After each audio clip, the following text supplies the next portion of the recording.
I had to get into the technique of loving myself. My meditations came before anything. Writing my thoughts down, like that was a priority to me. I started taking care of myself more, working out. That's something I never did. I gained 30 pounds. It changed me for the better, and it's built my strength up. It's given me more strength to deal with things when they don't go my way. Before, it would tear me down.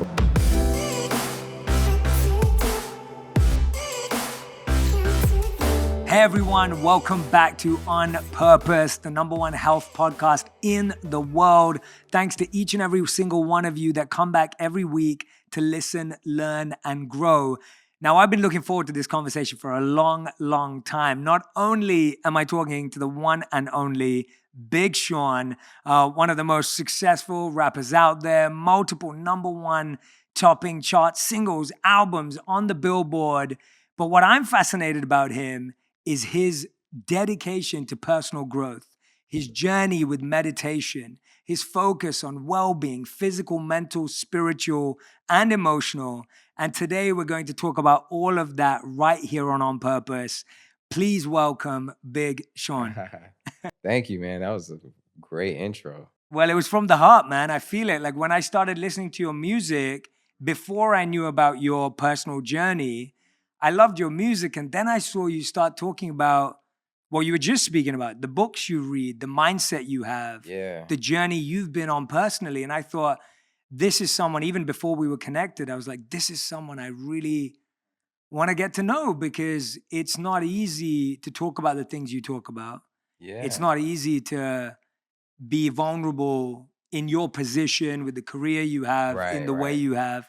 And so I can't wait to dive into it today. But I was going to start with something a bit different, because we have a few more things in common. I was reading somewhere that you said that in another life, you might have been a film critic. And I love that, because I love movies. So I was going to ask too, man. you. I pick them. I don't pick them apart. Sometimes lately I've been watching movies just based on how it makes me feel. Like I take my critical hat off, and I'm just like, I enjoy the good story, or, like the hero's journey, or just like, great pieces, great shows, great plots. You feel me? What's been a movie that you feel has like defined the way you think, or moved you in the way that you're speaking about right now, that left a lasting impact? Forrest Gump, for sure. That's one of the ones that like struck me hard. The Matrix. I had like a special relationship with the Matrix because Neo's name was Mr. Anderson. So that's my last name too. So it always like struck a chord with me. Definitely, like I'm a big nerd. So I love like Batman. I love all Marvel, DC. Me too. Anime, Dragon Ball Z, Star Wars, Star Trek. That's something that really my brother kind of got me into early on. But what I connected with, like everything about those things, like Dragon Ball or like Star Wars, they all have to deal with like that power within. And I feel like that's why I connected to it so much. It would be like against all possible odds, they would dig deep and go to a new level that people, not only did not expect them to, but was quote unquote impossible. You feel me? Yeah. So things like that just always connected with like, and I'm still the same way. It's like, you think you're going to outgrow something, but I never outgrew it. And, I don't care what people think. Sometimes, my girl would be like, nerd. And I'll be like, yeah, whatever. Though. It's who I am. It's who I am. Yeah, it's who I am. People don't expect it because, you're fashionable and you got swag, and then all of a sudden you start talking about movies. I can talk about it all day, but not just that. Like I said, great movies, they go hand in hand. Like when I'm in the studio creating, like I have it set up where it's like these screens, and I'll play like 2 movies at once sometimes just for aesthetic, not looking at them, but it's just, I love it, man. Yeah. That's like definitely a passion of mine for sure, that maybe I'll tap into more later on in life, Yeah, I could see that. Because I love writing, I love stories, I love all of that. Yeah. Have you directed your own music videos as well, right? Yeah, well, I have a best friend, Lawrence, who we actually did just start a production company, who's directed a lot of my big videos. Yeah. A lot of my big songs. We won some awards together and things like that. But for most of my life, music has always been my first priority, But that is something that has also gotten me in trouble. It's got me in trouble, and I'll explain that a little more, because being from Detroit, right? And I'm from a family where They were hard workers. My grandma was one of the first female black captains in World War II. She was one of the first Wow. female cops in Detroit. And then later, she was done being a police officer. She was a teacher, a counselor. She was like a strong woman, you know. And my granddad too. They met in World War II, and he has a similar story of just being so strong. And I come from a family where it's like hard work, you know, and everyone went to college and is educated. And I was kind of the first in my family to go on a different career path. You know, my mom used to always play all these like Motown, like she would play Stevie Wonder, Diana Ross, all these the Isley Brothers, like all always in the morning. And I kind of fell in love with the music, you know. But my whole life, I remember when I was graduating high school and was graduating with a high GPA. I was on my way with a full scholarship to college, but I wanted to do music. I knew I wanted to do music. And every time I got excited about it, I could just tell that it was real, you know? Like I could just feel the connection. Like I don't care what anybody could tell me, like, nah, you tripping. Don't like, man, you know, you're gonna be out here with no on living on the street, man. If you know, you gotta play it safe. You gotta have a backup plan and all that stuff. And obviously that is a way for a lot of people. But for me, it was like I put all my eggs in one basket, denied, you know, my scholarship. Yeah. Michigan um, State. yeah, and it didn't work out at first, you know, it didn't work out for me. You know, I was like, and that was the first time in my life where I hit a very big wall of depression, a very big wall of anxiety, a very, you know, pivotal moment in my life where I just didn't even feel like living. And this, you know, not to be dramatic, I was 18 years old, you know, but they are defining moments in your life. And when you're around 17 or 18, because you were around the same time when you saw that monk speak, Yeah. because I'm also reading your book, Think Like a Monk. And that's a pivotal moment, you know, coming out of high school. And all my friends went to college. I didn't go, you know, I ended up meeting Kanye West, right? Rapping for him. This was Yep. my idol. This was my number one person who I wanted to sign to. And I felt like I manifested that. And my mom is someone who introduced certain books to me that I was reading at the time. When I was around 17, she introduced me to Esther and Jerry Hicks Mm. and also The Secret, Hmm. you know, The Secret. And you know, she was like, you can, you know, you can do it, like you can manifest it. And I just believed it. I was going to ask you about that moment from a different angle. People have heard you tell the story, Hmm. but the way you're talking about it today, and also I find like our generation today is so lost in like procrastination, overthinking, overanalyzing, but you just went there and Yes. showed up Yes. without knowing if it was going to go anywhere. Like you were ready to be rejected, ready to fail, Yeah. ready for it to fall flat on your face. Yeah, because it was like I couldn't look back and wish I woulda, coulda, shoulda, man. I just couldn't. I just felt like I don't know why, and that was one of the concepts for one of my albums, but I just don't know why I had felt like I had lived a life already and like regretted it. And I was like, I just felt that in my heart as a young, you know, as a teenager. So I was like, I gotta make it happen. Like that was just it. It was no other option, you know? And she presented these books to me, and it's like she's like a guardian angel. It feels like when I look back on it, it's like, man, I really am living with angels, you know, like my mom, my grandma, because they would give me books I would never read, you know, give me books, try and introduce me to meditation and all these things. But it was when I felt hopeless, you know, and I hate that it got to that point, but I was young too, you know, Mm. I didn't, and I was like, I might as well just pick this book up. I might as well just let me just see what's going on with this because this has to work. And when you pick those books up and you crack it open, you realize that the book was talking to you. You realize that these books have energy and that it's attracting you. It's not just it's not just because for no reason. It's like it's literally there in your ends up in your hands because it's destiny, you know? Yeah. And that's one of the things I learned as soon as I cracked it open. I remember reading the 7 Spiritual Laws of Success and tearing up, you know? And I remember reading Asking It Is Given by Esther and Jerry Hicks and like feeling my whole vibration change. And that is one of the most, that is the first time that I realized that there are two realities. There's a reality that we see with our eyes and our feel and touch. And then there is a reality just as real where it is our spiritual world that we can create and manifest. And that is the reality with a capital R. You know what I'm saying? That's the Yeah. real reality that you bring to the other reality.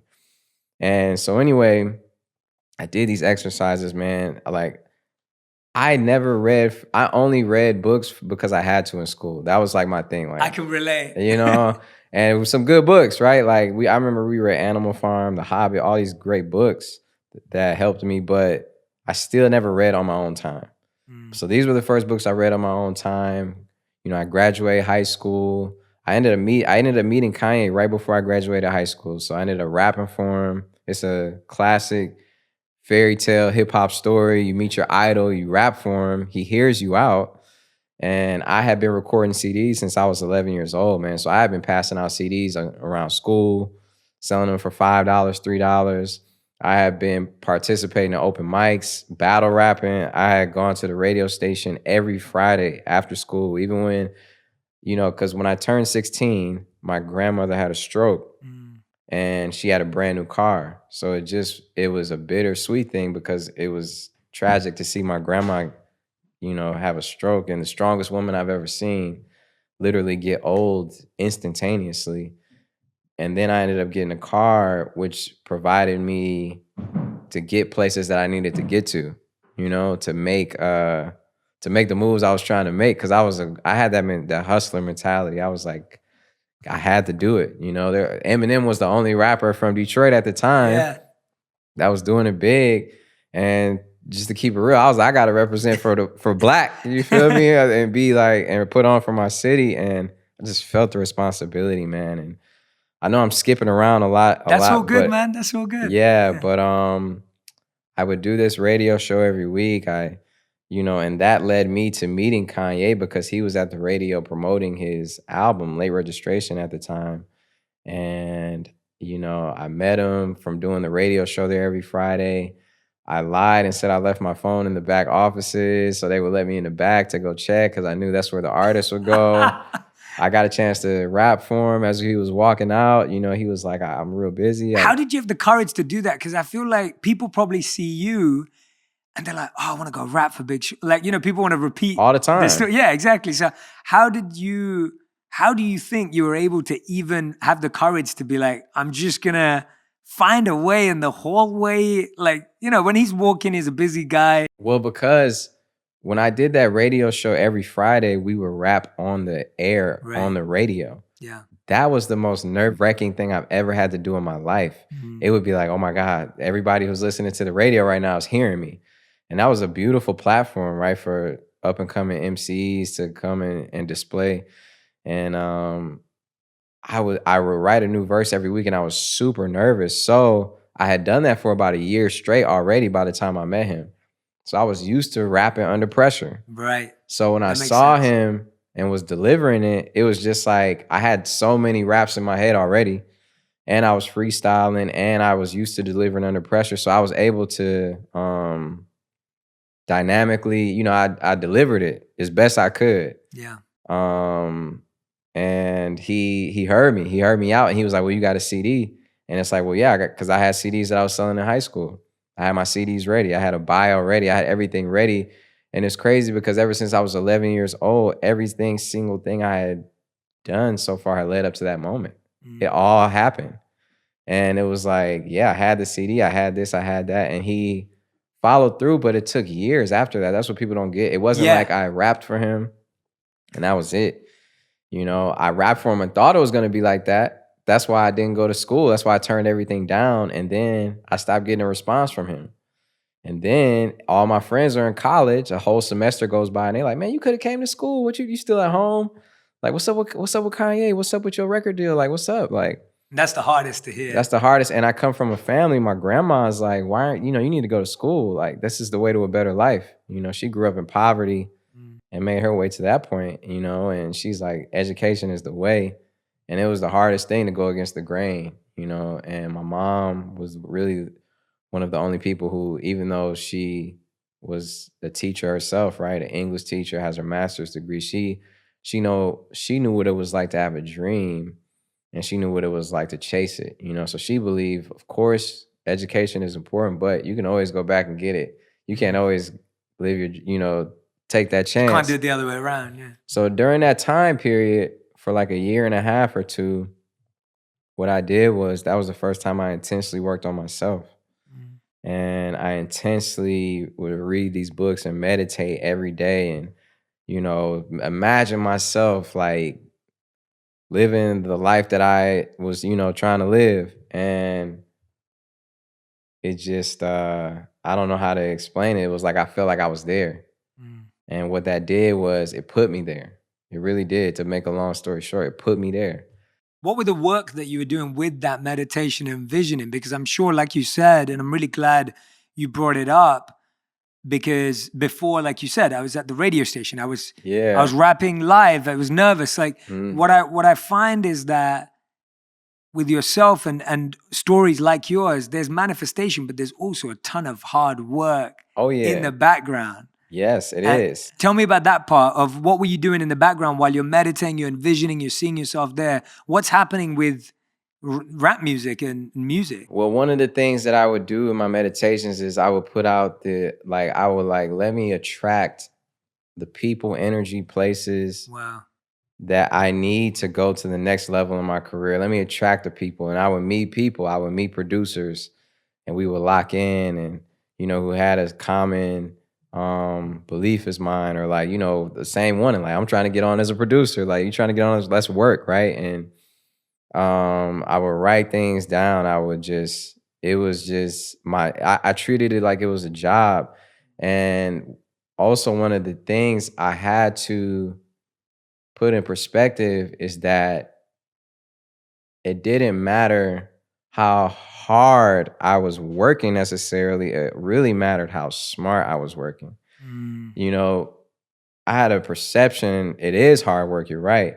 But I had the perception that it takes hard work, until I realized that some of the most successful people I knew would work a couple hours a day Yeah. and 'Cause it was enjoy their flowing. life. Yeah, it's Yeah. flowing. And at the end of me and my mom, we grew up in debt, and she worked 2 jobs, and she was working most of her life. So it just didn't make sense to me. Early on, I'm like, it's not about working hard, it's about working efficiently and smarter. Mm-hmm.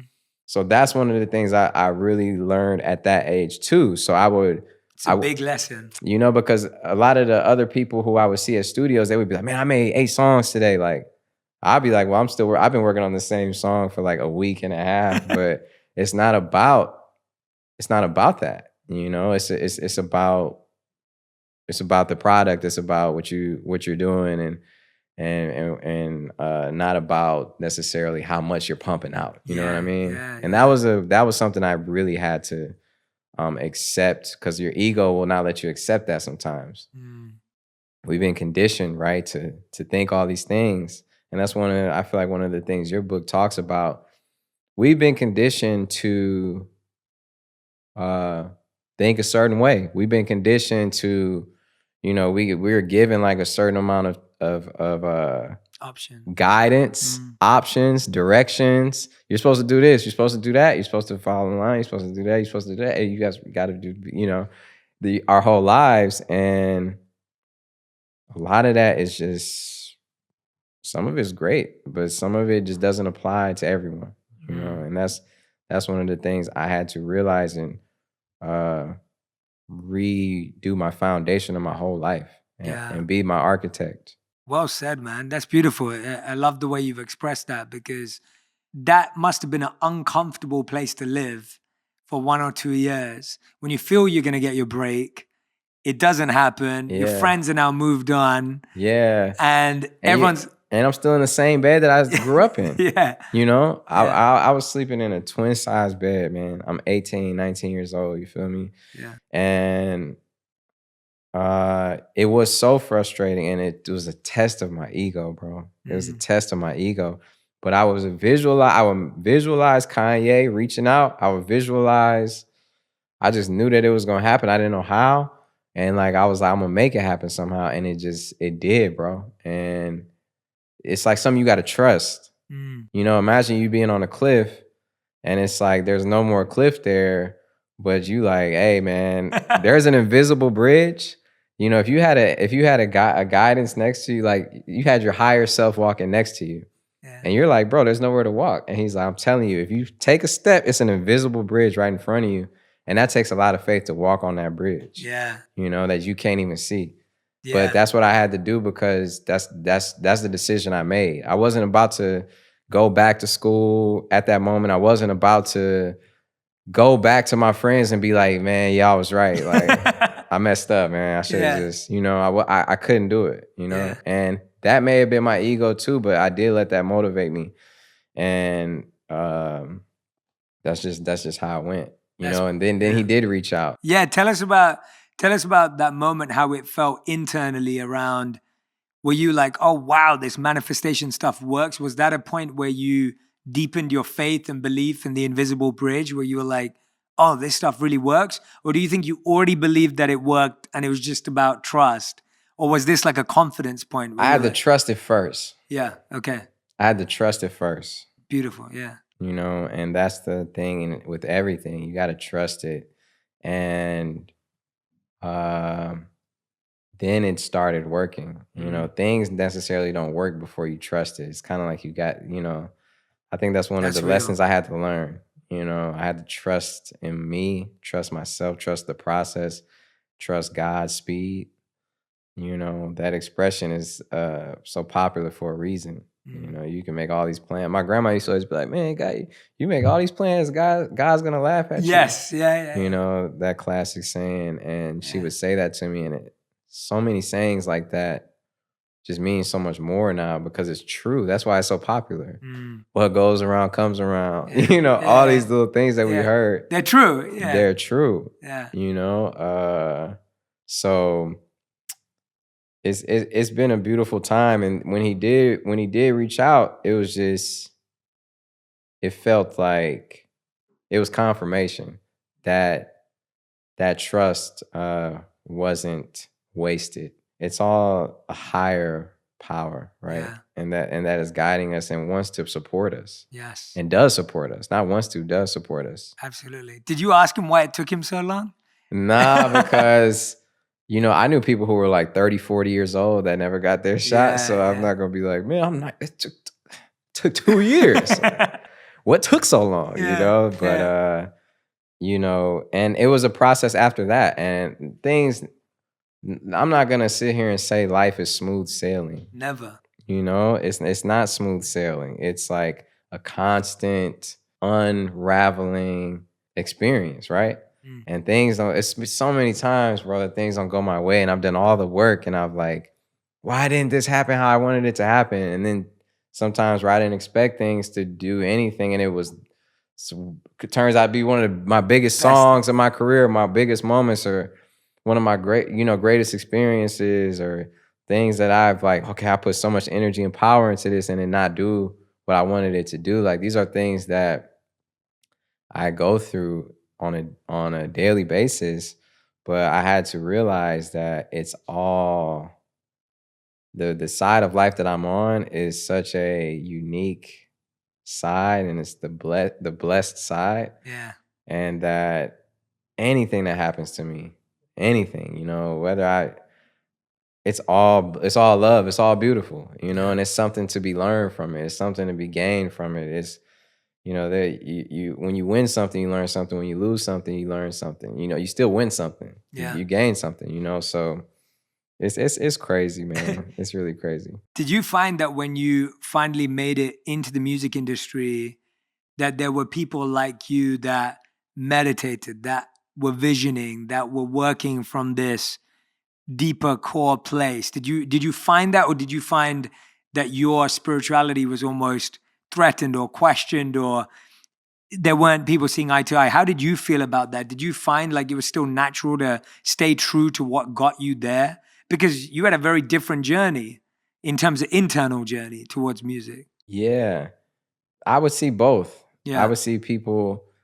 One of the reasons I wanted to sign to Kanye because his first album inspired me so much, Yeah. Same. Great and album. I can tell that his whether he knows it or not, clearly is a manifester. Mm-hmm. He clearly is a spiritual being too, you know, or you could call it religious.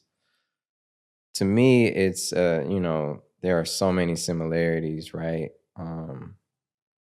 But he is somebody who is a manifester. He's somebody who's a creator, Mm-hmm. right? He's somebody who I've saw him wield ideas from, you know, the inspiration of God, or, you know, whatever he can say it is, but that drew me to him, you know what I Mm-hmm. mean? Mm-hmm. And yeah, I've seen it in a lot of people. I've seen it, you know, when I sit and talk to Jay-Z, it's like I don't have to sit and like talk to him so deeply about it. I can just tell that he has this, you know, there are a lot of people who I met, even DJ Khaled, Yeah, you yeah, know, yeah, yeah. he's somebody who is, you know, Manifesting for a sure. Yeah, manifester, yeah. you know, and then his story is crazy.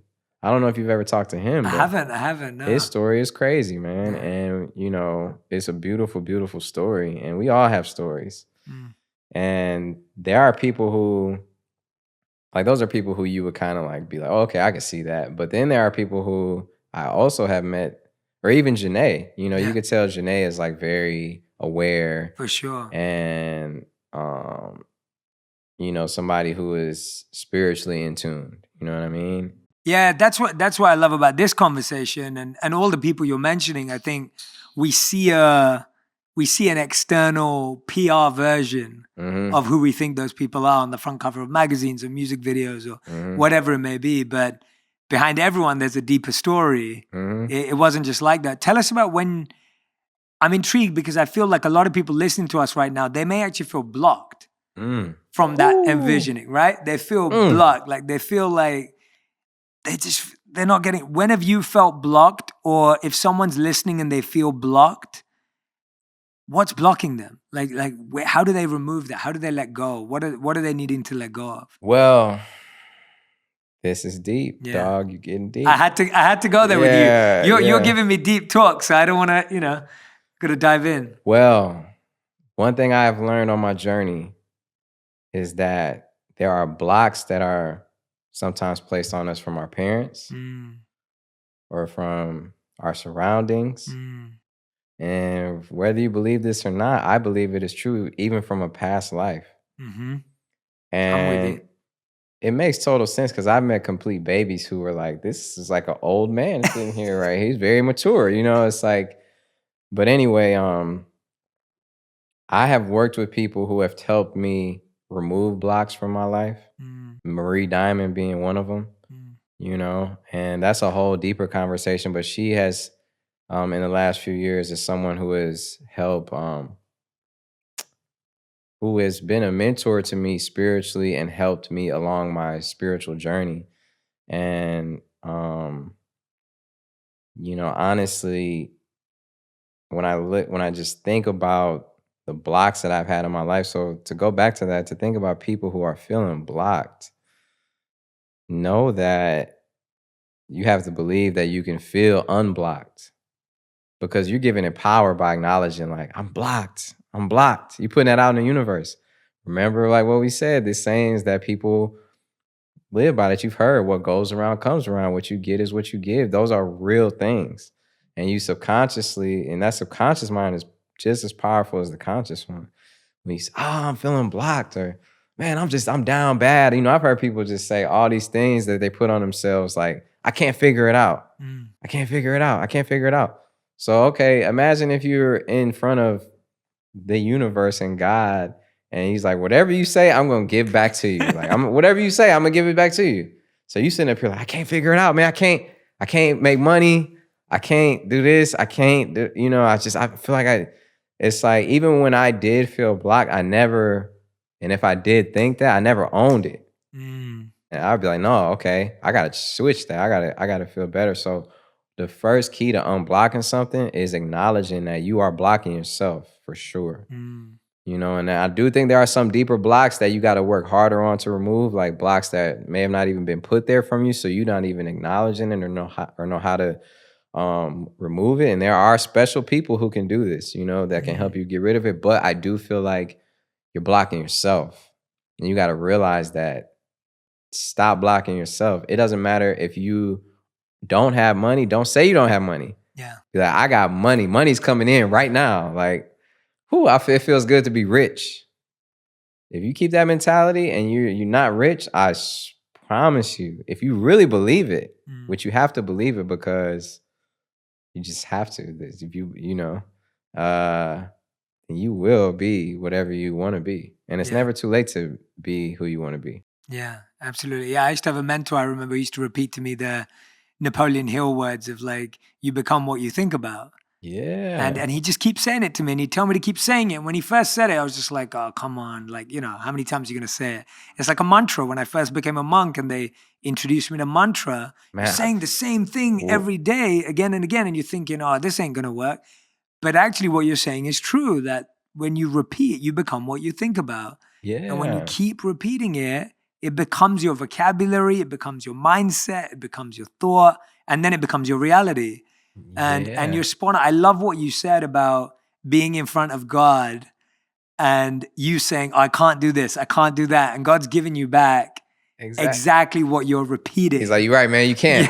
Yeah. All right, hey. Like. Yeah, you said it. Yeah, and that is such a great way of thinking about it as a conversation around how we're creating our reality through our repetition. Yeah, I can't wait to talk to you about being a monk too. That's like when we have dinner next week. Next that's week, like yeah. some. But one of the things that made me think about this is when I would come home and watch Bob Ross on PBS painting the pictures, or when I would watch Michael Jordan and all these Kobe Bryant and all these inspiring people when I was growing up. Mike Tyson, right? Or just Michael Jackson, anybody that I can think of. I like all like artwork on the wall. A few people you mentioned are up there. So yeah, there's a few people. But when I was thinking about that, it just brings me back to technique. How much of life is truly technique. And that is one of the biggest secrets I've learned. When I was going through one of the roughest times of my life a few years ago, I had just turned 30 and I was feeling so depressed, bro. And I had just moved into my house that I've been in for a few years in Beverly Hills, right? Slashes. I got it from Slash from Guns N' Roses. All my neighbors are, Vanna White is my neighbor. I'm like talking like this was like, to me, this was like my dream. This is my dream neighborhood, right? And I was in the worst condition of my life, bro. I felt like it was just too hard for me to even get through the day. I felt like... How did you get there? Why did it get there? After all of this envisioning, focus, inner work, how did it get there? You know why I got there? Because I lost touch with it a little bit. Not just because of that. I burned myself out. I wasn't paying attention to what myself was saying to me. I was doing it for all different other reasons. I need to do this show. I need to do 5 shows so I can get this money, take care of this person, do it for this. Oh, my management, everybody is expecting me. I got these people. I got people who are on my payrolls. I'm like, I'm putting everybody before me. Yeah. I didn't know how to balance work and work because there's a work that you do for your career and there's a work that you do for yourself. Yes. No one ever taught me that because no one knew. No one knew. No one knew. Like, this is something that my dad didn't know. This is something my mom didn't know. Their mentality is you work as hard as you can. You work as hard as you can. So I come from a place where it's like, you got to keep the foot on their necks. You got to keep going hard. You don't want to lose your opportunity. Yeah. That was my thinking. But really, I had already had it. Yeah. I already have it. So now to take it to another place, I got to take care of myself so I can bring my best self to the table. And it's something that life forced me to do. It's something that life forced me to do, man. And I had to stop everything I was doing and completely fall back, bro. Completely fall back from looking at things about me, from being online, completely fall back from all the obligations I had to do, performances, money I was losing. Like, it was just like, I had to fall back from everything and take some time. And that's when I met Marie Diamond. And obviously I had seen her on The Secret. I was, I knew about her. And my mom, taking one of her classes, emailed Marie Diamond and was like, "Hey, my son is a musician, this and this and this." And then she got an email back from Marie Diamond. My mom was freaking out. And Marie Diamond said, "This is so crazy because my son has Sean on his vision board." Wow. And she was, "I've never worked with a rapper, I've never Yeah. done anything like this." She's worked with big people, big clients.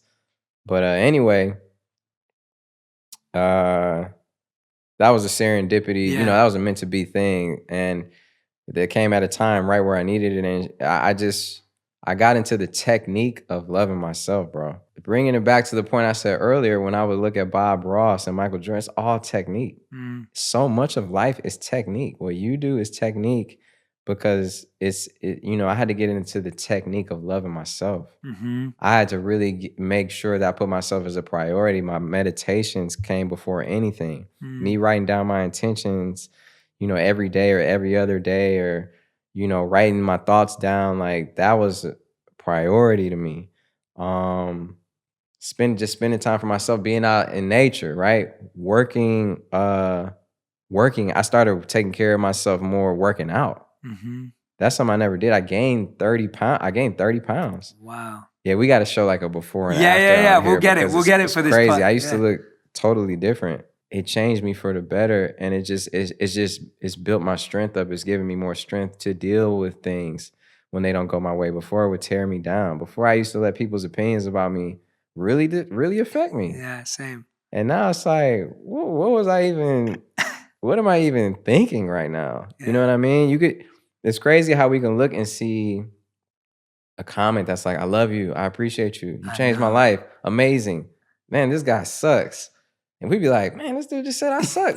I'm doing something wrong," It's crazy how our mind immediately goes there because our ego, Yeah, or maybe because something else, but I think it's just that ego. it is. Yeah, Yeah. but I had to get into the technique of loving myself, man, for real. But what I respect about you is it took courage to get there, but then it takes courage to go deep again. Oh yeah. And so like it took courage for you to break through and get in front of Kanye and build your career, and then to be at the top and to be at a point where it's like, oh wow, like there's so much opportunity, and to then go, oh wait, I need to do the work. I need to do the work. That takes even more courage, because now you have something to lose. And that's I respect that a lot, because I think when I work with people and I meet people who are crushing it, it's like when you're crushing it and then you go, no, wait a minute, I still need to get this right. That shows an even deeper level of courage and insight. And the fact that you were able to take that step back, what made you comfortable and confident that you had to seek out help? Like your mother was obviously sending this email to Marie Diamond. When were you like, okay, I need to find a coach, a guide, therapy, like open myself up to other ways to help? Because you'd done it fairly yourself and through books. Mm-hmm. But then all of a sudden it's almost like, oh, It got to need more. Yeah. Because it's an ongoing process. Yeah. It's an ongoing journey, right? I had no choice. For me, it was, I couldn't get through the day without feeling terrible. Mm. And when you get to that point where it's hard for you to just do anything, I knew my perspective was off. I knew I did, and I sought therapy too. Mm-hmm, mm-hmm. I saw a therapist. I was spiritually working on myself, and it was just the perspective, bro. I used to look at things like, oh, I got to do this today. I got to do this. I got to do this podcast. Oh man, I'm like overwhelmed. But now it's like, no, I don't got to do that. I get to do it. Mm. I get to do this. I get to live this. I get to wake up, man, and see this. Well, we lost Nipsey Hussle. Yeah. We lost, my mom's best friend just died. I've lost people close to me, and they don't get to wake up. No. And they leave behind kids, they leave behind a life, right? And I almost felt like I was being selfish because I was not living in the moment. Mm. You're never living in the moment when you're thinking about what you have to do. Mhm. You're only living in the moment when you're enjoying each moment, right? Yeah. And one of the things that I've learned, dog, is like holding on to grudges. That's not living in love. You know what I'm saying? Like love doesn't hold grudges. You hold on to grudges. Your Mm. ego holds on to grudges. Like you got to just move with love and live in the moment. And when you do, everything is a pleasure. Mm. You know, even if it's a lot, even if you can't get it all done, even if you're like, I didn't even get to that today, it's like at least you're here though. Mhm. You know? I love that switch of what you said from "I've got to do this" to "I get to do this." I'm That's telling you. that's a beautiful switch in the mindset, man. I think so many of us are always, "Oh, I gotta do this next. I gotta do." I think that is Yeah. such a great. I'm gonna remember that forever. Like Yeah, I that's hope so. That I yeah, hope people really understand that yeah, because even if you're down bad, to everybody who's down bad right now who's watching this, who has no money, right? Even if you don't have even if you're homeless, right? Even if it's the worst situation, you don't have a cent to your name, but somehow you seeing this, just remember that this is your opportunity. Every situation is an opportunity. And you don't got to do more work than the next man. You get to do more work than the next man. You get to take advantage of your opportunity and see a spectrum that people don't get to see. You mm, know, you get to live out the levels of life yeah, that people don't get to see. People don't get to see the bottom sometimes. Some people are born into wealth and happiness and they don't have to. You get to struggle, you get to be stronger, yeah, you get to lift that weight, and you'll have strong enough muscles to climb the mountain and be the master of your life. So I'm letting you know, like, you got what it takes. You got it. yeah. I love that, and you get to be more compassionate and empathetic because when you've been there, now when you rise, you're able to love and be compassionate to other people's pain because you Yeah. were there. And Yeah. you get more empathy. And that's such a gift in life, I feel, to feel compassion to that degree is a huge gift because you've been there, you know what it feels like. And That and only that comes from experience. totally. And to have that is a gift in and of itself. Tell me about now where you at. Like when we look at you now, like you've given us a really beautiful deep dive into these moments on your story. Uh-huh. What are you visioning today? What are you working on today? What are some of those techniques for love? And I love that you use the word techniques. I think that's such a beautiful juxtaposition between technique and love because people often think love is just fluid and fluffy and Right. but you're spot on. It's a science and a spirituality. It is. It's both. It's strategic and sincere. It's both, right? Like I feel Yes. we live in this world where I was talking about it with a friend today, and I was saying that the human mind needs to get better at entertaining the idea that two opposites or two things that you think are opposite actually is where the magic happens. So like when Mhm. you say love is a technique, people go, no, no, no, love can't be a technique because it just has to be, pure and flowing. But actually it starts as a technique and Yes. then it transcends, Yes. right? It starts that way. Tell us about some of the work you're doing Nah. today, internally and externally, that you feel is in line with what you're sharing. Well, first of all, I'm like going through this cleanse right now, Yeah. like this 4-month cleanse. That's Is that a food cleanse or? no, it's a cleanse where you take certain supplements.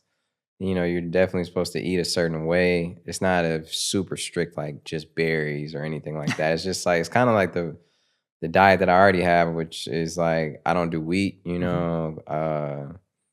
gluten. There are times where I have no choice sometimes, and I even have enzymes that are like to help with that. But so it's not a super strict diet, but it's a diet where you stay in the guidelines Yeah. and I'm taking notes for dinner next week. Yeah, you let me know. I'll tell my yeah. wife. Yeah, and anyway, Janae's doing this too. It's a cleanse, and my mom is doing it. A lot of people are doing it around me. 4-month cleanse, Mhm. and you clean your gut and your intestines and your liver and your kidneys, and you clean out parasites and the worms and all these crazy things that's the stage I'm in now. I'm in just started my second month out of 4 months. And one thing I realized is that when you do a cleanse like that, right? I've never done one in my life, and I used to. I mean, at one point, especially in high school, like every night I was eating McDonald's. You know what I'm saying? I was getting that double cheeseburger. I was getting Taco Bell. I was getting Burger King, White Castles. Like I was on it. That's just because it was just what we had. Yeah. I would be in the studio at my friend's house or re-recording in the basement. It's like that's just what it was, you know. And I've eaten so much of that in my life when I was younger. So I was like, I really need to do this cleanse. So that's one of the things I'm doing now. And I do feel like when you do a cleanse like that, it also cleanse energetically some of that Mm-hmm. old you that you've been holding on to for years. Mm-hmm. You know, so that's And you one. learn discipline. You learn. It's always like I feel Mm. like there's a beautiful story that you just reminded me of from what you said. It's in a book called I think it's called The Zen of Archery. So it's about archery, Mm. and a student comes to an archery master, a Zen master who's also an archer, and goes, "I want to learn archery." Mm. And so the master goes, "Okay, let's learn archery." So they draw a target onto a little piece of paper. They stick it on a tree. They make a little bow out of a twig and the string, and they give it to the student. And they give them a little arrow made out of a twig, and they say, "Go for it." And the person just starts like shooting twigs, and they're missing. And then the master says to the student, the master says, "What is your goal? Like, what's the goal?" Mm. And the student says, "My goal is to hit that target, the bullseye, to hit right in the middle." Right. And the master says, "So you're telling me that your goal is to shoot a twig into a piece of paper?" And the student's like, "Yeah, isn't that what we're doing?" And the master says something beautiful. The master says, "That's your target. The goal is to be calm enough so that you can hit your target." I love that. And what you just said How now, real is like that? your target is to change your gut and purify and detox. Uh-huh. But the goal is the discipline, Oh the yeah. nourishment, that what you just said, like that's what you're really achieving Yeah. in the cleanse. Yeah. And I think we get the goal and the target confused a lot. Ooh. We think that the target is the goal, but the goal is to be still and to be present. The target's just a way of getting to that goal. Yeah. So I love that you're doing that. I need to join you on that. I'm big into gut health and realizing how. Oh yeah, it's like your microbiomes Yeah. and everything. It's like it has to Yeah. do. This cleanse specifically has to do with that. And I want you to introduce me to that person afterwards who's managing that. That I'm would gonna be tell useful, you, yeah. Mama Myra, my mom, She's the one. she is a health. Everything I've ever done with health. Let me tell you another quick story about health, real quick. Please. And then you don't have to include this if you don't want. No, but no. I had a real bad injury on tour with my knee. Right. Went to the doctor, and the doctor was like, "Man, we're gonna have to put screws in your knee. Your cartilage is completely torn down, and your bones are rubbing together." I could barely walk. My mom was like, I don't accept that, right? So let's go to, this is the second time in my life. I'll tell you the first time. This is the second time it's happened. She's like, I found this place that does stem cell research. And this is how we got hip to the oxidation of the blood. What they would do is they would oxidize this blood, put it in wherever you needed it, right? For me, it was my knee.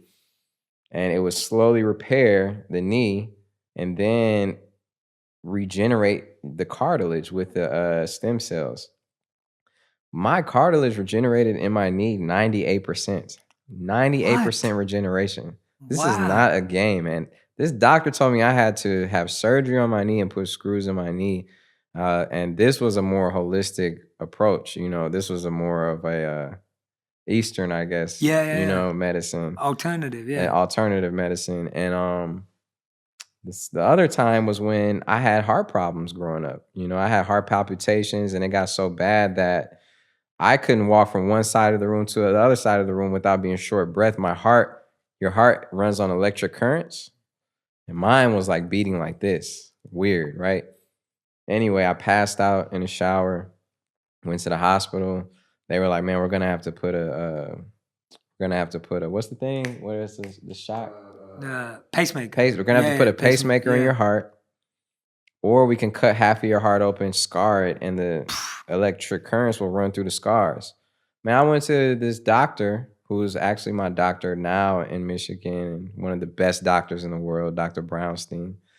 He gave me magnesium and a couple other things. He was like, make sure you take this magnesium. I go back a week later or like a week and a half later to get prepped for the surgery that we couldn't afford. And they test my heart and they're like, oh my God, your heart's fine. You know, they diagnosed me with a whole disease. They diagnosed me and said my heart, I had a diseased heart. And then when I got tested again, they were like, oh, your heart's really healthy. You have a strong heart. And I couldn't believe how different. I told them like, all I did was take this. You know, I told them like, I took the magnesium and they were like, no way. That's impossible. But it's like, people got to open their minds up a little bit more, right? And just, I mean, all of us. I've had to open my mind up so much in my life. Yeah. But yeah, I love hearing you talk about this stuff. I think it's great. I think it's great because I think people would externally just think, oh yeah, be skeptical about this kind of stuff. No. And hearing you say it and you having real experience of it, what makes your mom sounds like the most amazing person in the world. I'm not just saying this. You should interview her one day. Yeah, or maybe come over for dinner and talk to her. 100%. I'd love to. Like, I'm not even joking. Like, everything you've just said to me, the books your mother introduced you to, the people, like, I'm fascinated by her story. Bro, you know, we get lucky, right, with our parents. They say that we choose our parents. Yeah, for sure. I believe that. I chose the right one, for sure. Yeah. My dad is cool, too. Let's not get it confused. My mom is amazing. Yeah. My dad is amazing, too, in a lot of ways. Yeah. Just not those ways. Yeah, different strengths. Yeah, different strengths. And different teachers for different lessons. Yeah. A lot of personality traits I picked up from him. Yeah. For sure. You know, he's somebody who loves first. Yeah. You know, and that's something that you don't get. He's somebody who's open-hearted and very gentle. You know what I'm saying? Yeah. And he grew up in Monroe, Louisiana, where he had to run for his life and he would get beat up for being black, you know, and, you know, he's dealt with a lot of pain and trauma. And one of the things that I inspired him to do was go see therapy, you know, and that was one of the most emotional moments for me because it was like, I know him and my Uncle John as black men growing up in Louisiana and all the stuff that they've been through, you know, my dad told me he felt like I didn't know that, you know, he was like, I didn't talk to you about certain things because you know, guys aren't supposed to talk about certain things. We're not supposed to open up about that. You know, as crazy as that sounds, right? Because it's different now. Totally. People are more comfortable talking about mental health now. People are, you know, there are discussions. There are people who will relate, right? Yeah. But that really was a stigma. That really was 100%. Something that you couldn't talk about. 100%. You know, and it messed him up. Yeah. Yeah, he's still working on that right now. Totally. I mean, can you imagine holding it in for that long and not feeling you can share it and being told you're not allowed to feel that as a man? And I mean, there's a lot of toxicity that comes with that. Yeah, and getting beat up. Yeah, I mean that. Yeah. You know, he said he would run for his life sometimes, man. Like to make it past these train tracks.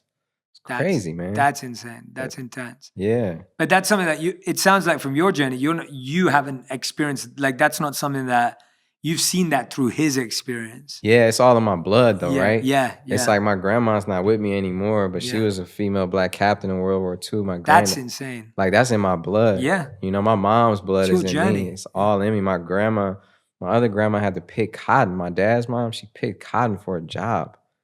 You know, and my granddad's aunt was born a slave. That wasn't that long ago. Wow. My granddad died when I was in the 7th grade. His aunt was born a slave. So that goes to show you it's not that far removed. It isn't. Right? Yeah. As I have on my black and proud shirt. Yeah. I love it. Yeah. No, but I love how you're explaining the story of your background and each person in your history. And you're spot on that, of course, they made you. So yeah, all of that is part of your story. Yeah, just like your parents, you know what I mean? And just like everything. Yeah, and absolutely. You know, your ancestors, like they are really a part of us. For sure. They really are. For sure. You know, and I had to accept that they guided me and that when things don't work out, it's because they are working out better than I could even imagine. Mm-hmm. You know, when it doesn't go the way that I planned on it going, whatever it is, it's not that it's not working out, it's that it's working out better than I can even comprehend. Yeah. If my plans worked out the way I wanted them to work out, my life would be lame compared to what it is today. You know, Yeah, you wouldn't even be you. No, 100%. I wouldn't at all. Like I think about if my plans worked out the way I wanted them to work out, my life would be nowhere near as good as it is. No way. And that's the thing that we hold on to our little plans and we keep chasing them and we keep thinking that they're the only way. And so when a new opportunity or a new portal comes up, we're scared of walking through that portal. But that portal is I know our greatest journey. I know. And you've taken it and now you're sharing through your music. I read that Rolling Stone said your latest album was like a self-help book. Yeah. And I was thinking how amazing that your journey and study of so many powerful teachers and books and your own work and your own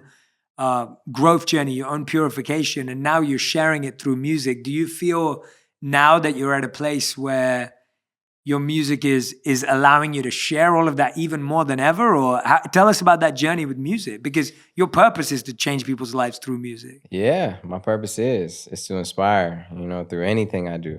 Yeah. So whether it's music or a book, right, which I haven't written yet, but it's coming. I've been thinking about it. You have to. Yeah, it's something that I wanted to just look back on my life and be like, I did all I could in a moment when people, not just like me, but just people, whoever needed it, at least I said it. Because it's a lot of music out there. Yeah. It is a lot of music out there. There's a lot of music that sounds the same out there. There's a lot of music that sounds different too. Yeah. Because it's just tons and tons and tons of music. So I had to represent my mindset at least at that point in my life. And I try and do that with all my albums, but on top of that, I don't want to sound like I'm preaching. I don't want to sound like I'm talking down or, I want to sound like I'm talking to someone. So I do have records that are fun. Yeah. Because I am, I am not, nobody's perfect. You know what I mean? Yeah, me included, all of us, none of us. Yeah, so I one of the things that I realized is that, okay, I got to make sure I have the balance of having fun in my music. Yeah. And my next album won't sound like my last one. And the one before that doesn't sound like, the next one. It's always changing up. So it's like a picture, right? It's like you can like, okay, this one I'm gonna really paint what I'm going through right now. This one I'm just gonna completely talk about last night when I got drunk. You know what I mean? Yeah. It's like it comes from all different inspirations. I love that. Yeah, I found that even, and you're reading Think Like a Monk right now, but when I was writing that, I wanted to share my weakest points as a monk. Mm-hmm. So there's not many examples in there where I share the best days. Yeah. I share all my worst days. Yeah. I share my worst meditation. I share my biggest criticism that I had of people around me. I share my worst train journey. Like in the book, I was like, I want to share the worst days. Wow. Because the big days are the easy days to share when like I felt enlightened and when I had a moment. Like those are easy to share. Right. But to share like, you know what, I used to wake up and I hated waking up at 4 a.m. Like to share that felt like the right thing to share because of what you're saying. We all have bad days. None of us are perfect and have it all figured out. And people relate to that, right? Yeah. And also I feel like that's just the truth that we need to hear. Because like I was speaking to a friend yesterday and he was saying, I feel scared about my future and my financial future and this and that and whatever it was. And I was like, dude, I relate. Like, everyone feels like that. Yeah. Like there's no one who, and as soon as you hear that, you go, oh, okay, it's okay. When you hear that someone else feels that way, I know when people are going to listen to this, they're going to go, Big Sean felt nervous rapping? Yeah. Like when you hear that, that's good. Oh, okay, it's okay to feel nervous and still do something. Yeah. I think a lot of people feel they have to feel confident to do something. Yeah. When actually most of us do things when we're nervous.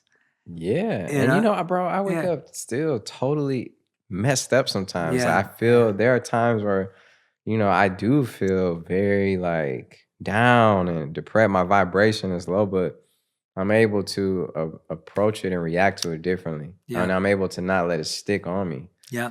One of the things that meditation does for me is like, it's like when you work out or like do something, like go on a hike or something and you take that shower. Yeah. And you just like are clean. Yes. That's what meditation does for me. It energetically, So literally just cleans me. And I it's a feel like I'm ready. It's like having a full charged phone. It's like I'm yes. ready for everything now. I'm charged Yeah. up.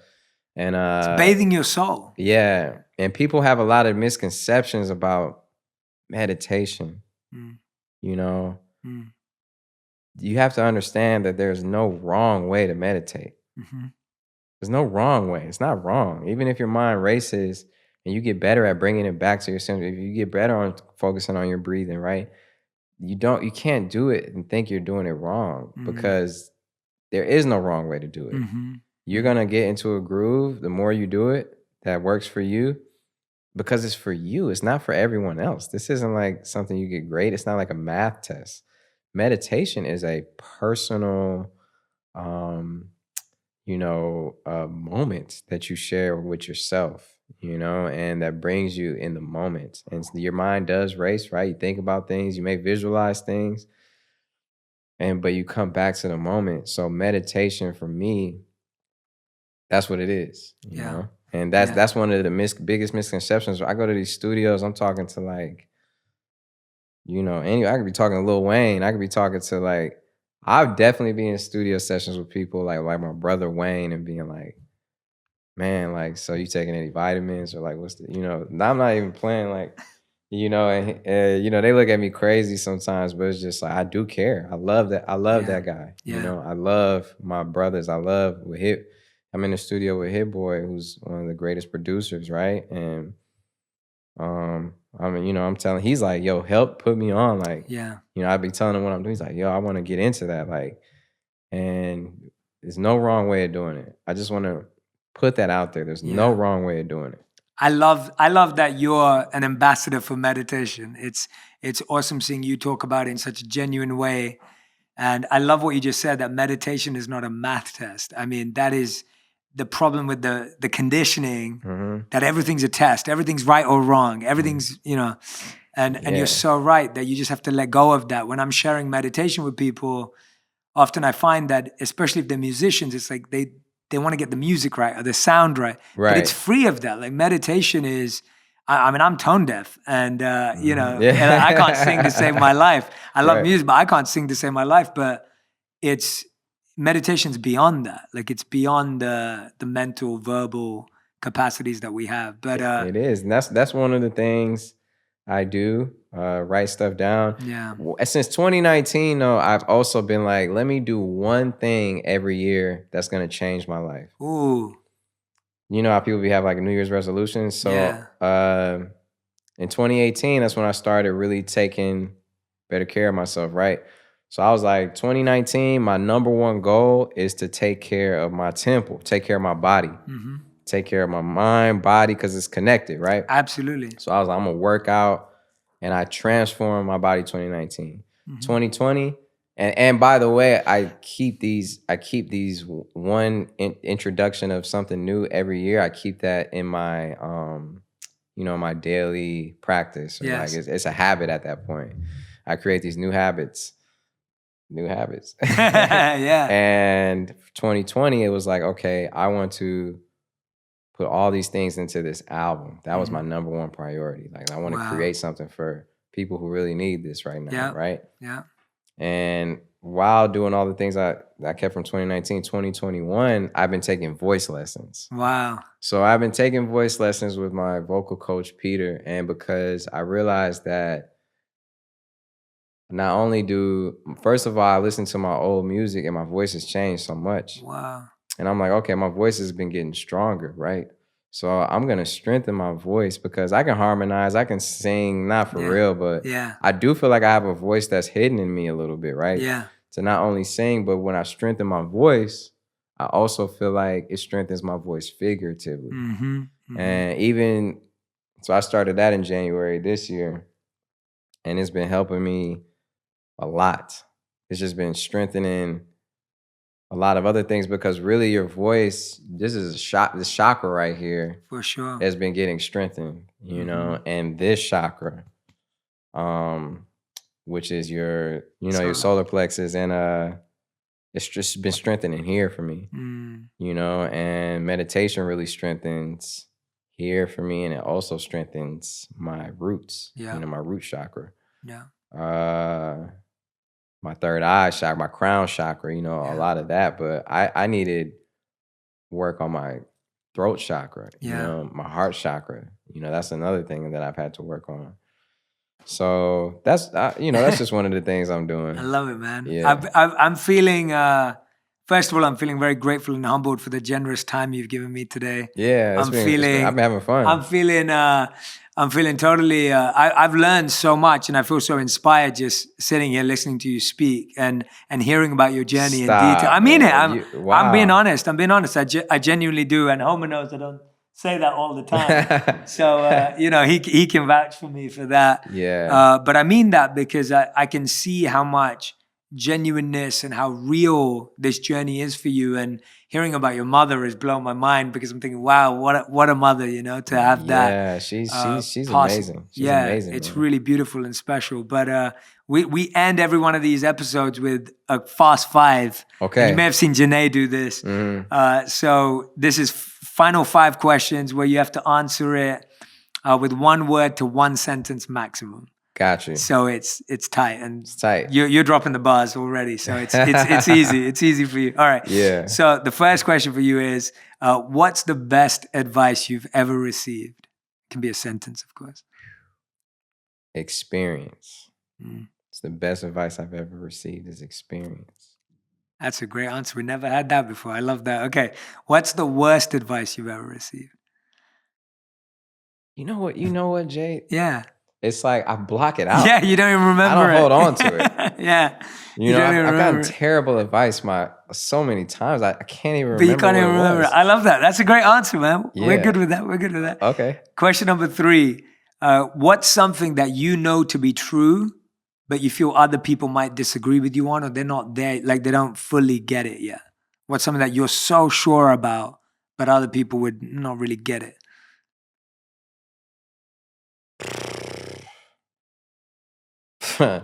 I can make a list. Meditation. Yeah. Mentioned past life. Ancestors. Before. Yeah. Guiding you. Past life. Blocks. Removing blocks. That's a lot. Yeah, that's a lot. That's good. Yeah. Question number 4. What's the biggest lesson you learned in the last 12 months? The biggest lesson I learned in the last 12 months. You can't kill your ego. Tell me more about that. That's something we should talk about. People always talk about ego death, and you can't kill it. Why would you want to kill a part of yourself anyway? You have to just know how to work with it and how to treat it. You know, people always say your ego is the most childish part of you. But then I also hear that children are the most spiritual beings because they have no restrictions that have been set on them. They're just purely right from the source, right? Yeah. So there has to be a connection between the two. And I think your ego is an unfiltered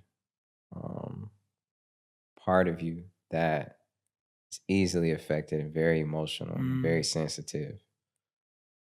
And it's something you should embrace. Yeah. Instead of trying to get rid of it, lock it in a room. You embrace it and recognize it for what it is.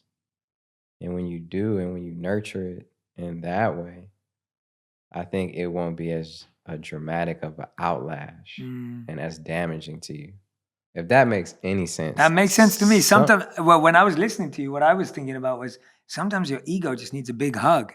Like when you just embrace it. That's what I'm saying. You know, and I don't feel ego from you today, you know, from the moment you walked in to meeting my team. And, you know, it's like, I don't feel a sense of arrogance or bravado in your presence at all. Thank you. Which just shows that you've just embraced it. You get it there. And I like that. That's what came to my mind when you were speaking. And also when you were talking about children, I was thinking, you know, we want to become more childlike and not childish. And I think that's the, what you were saying there, like Yeah. being childlike is great. Like childlike is like fresh, new, but being childish is like tantrums and, being, Yeah, just, being childlike is like not putting any ceilings on yourself, you know? yeah. One of the things that we do as grown-ups is like, oh, that sounds a little crazy. Or that Yeah. when you're a kid, you're like, man, I want to be an astronaut. Yeah. I'm going to climb that tree. I'm about to, yeah. I want to do this, I want to Yeah. be, and it's like they do it Yeah. to as much to their capacity, but that's something we lose when we grow up. So, yeah, I love that childish versus childlike. Yeah. And that's the same as being selfish and self-care. Yes. And I used to get those confused. Mm.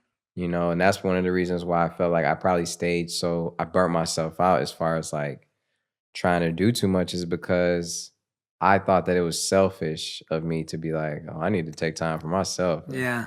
Instead of doing this work I need to do, I'm going to get a massage tonight. I thought that was selfish of me, but that's not selfish. That's self-care. That's self-love. Mm. And you got to know the difference between the two. Absolutely. Selfish is when it affects the people you love or people around you or certain people in a negative way, right?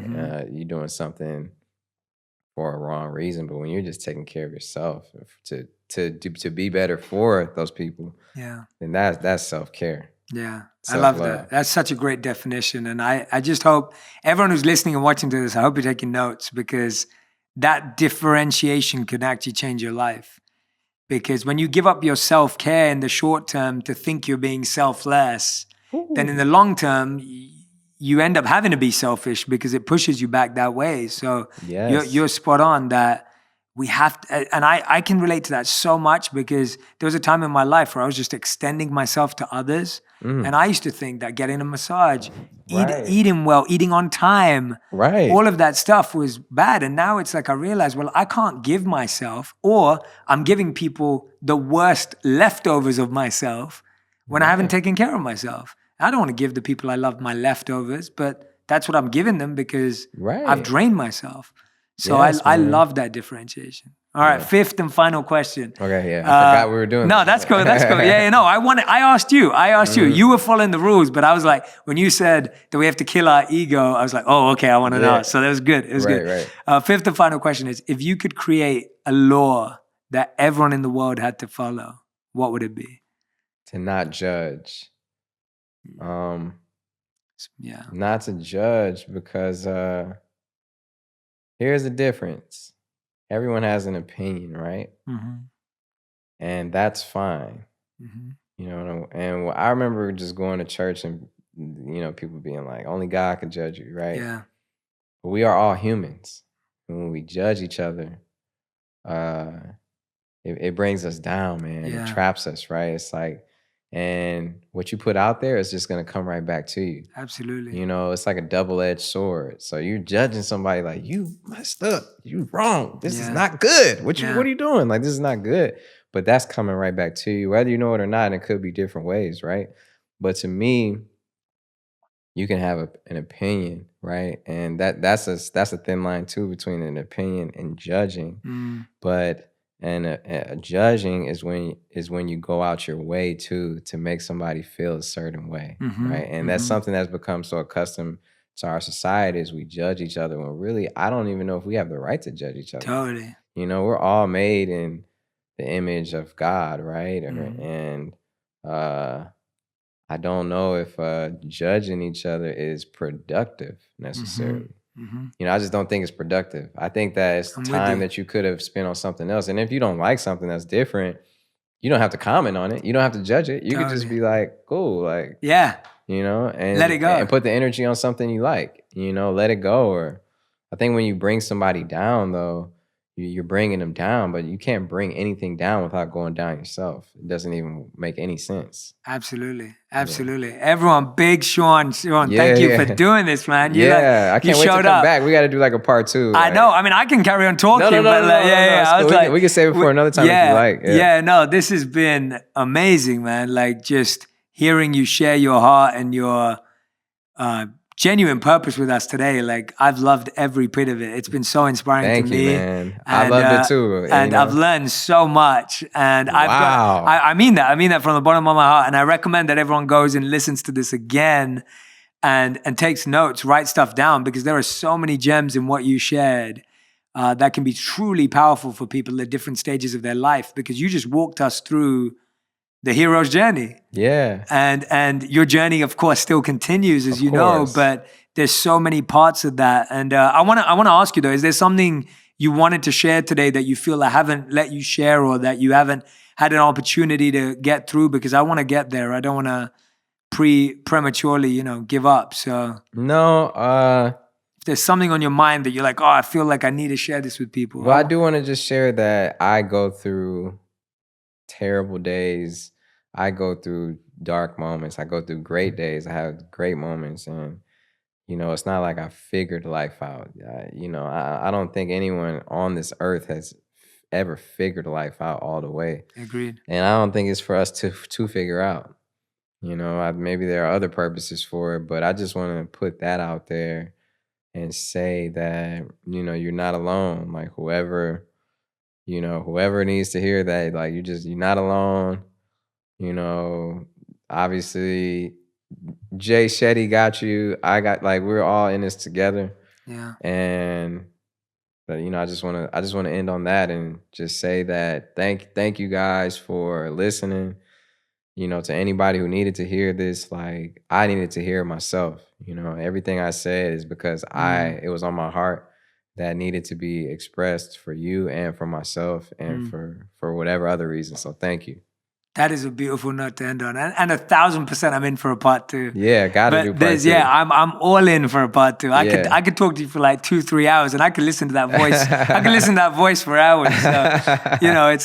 So, but honestly, like what you just said is so perfect and exactly what we all need to hear. And I don't think you shared your story with any sort of perfection or with any projection of you having it figured out. I could hear that sincere seeker inside of you in every step. So I think you shared it beautifully, man. Thank you so much. No, thank you. Thanks for having me. Thank you, man. This was beautiful. This was amazing. I love this. It was. It was. Thank you.